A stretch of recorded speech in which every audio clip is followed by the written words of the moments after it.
Controversy king Ram Gopal Varma super star కొత్త cinema first look చూసి tweet చేశాడు. జనరల్గా వోడ్కా వేసి అర్ధరాత్రి తన ట్వీట్లతో అరిపించే వర్మ సాయంత్రం లుక్ రిలీజ్ అవ్వగానే రెస్పాండ్ అవడంతో అందరూ షాక్ అయ్యారు. వెంటనే నిన్న వర్మ నేను వోడ్కా మానేస్తున్నాను అంటూ చేసిన ట్వీట్ని గుర్తు చేసుకున్నారు. ఇంతకీ సదరు ఆర్జీవి గారు మహేష్ బాబు స్పైడర్ లుక్ చూసి ఏమన్నాడు అంటే, simply amazing, Mahesh is really looking like God అని ట్వీట్ చేస్తూ స్పైడర్ ఫస్ట్ లుక్ పోస్టర్ని కూడా పోస్ట్ చేశాడు. వర్మ ఒక్క మాట అంటే చాలు, అందులో మనం 100 బూతులు ఎత్తుకోవచ్చు.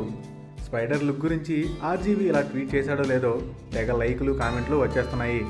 ఈ మధ్యకాలంలో వర్మ ఇంత పద్ధతిగా స్పందించింది స్పైడర్ విషయంలోనే కావడం విశేషం. గతంలో బ్రహ్మోత్సవం సినిమాలో మహేష్ బాబు వేసిన డ్యాన్స్ మూమెంట్స్ గురించి కూడా ఓ రేంజ్లో ఎగేశాడు వర్మ. ఇప్పుడు ఫస్ట్ లుక్ విషయంలో ఆర్జీవి చేసిన ట్వీట్ గురించి మహేష్ బాబు ఫ్యాన్స్ ఎలా రియాక్ట్ అవుతారో చూడాలి మరి. Thanks for watching. For more interesting updates, don't forget to subscribe Filmy Looks.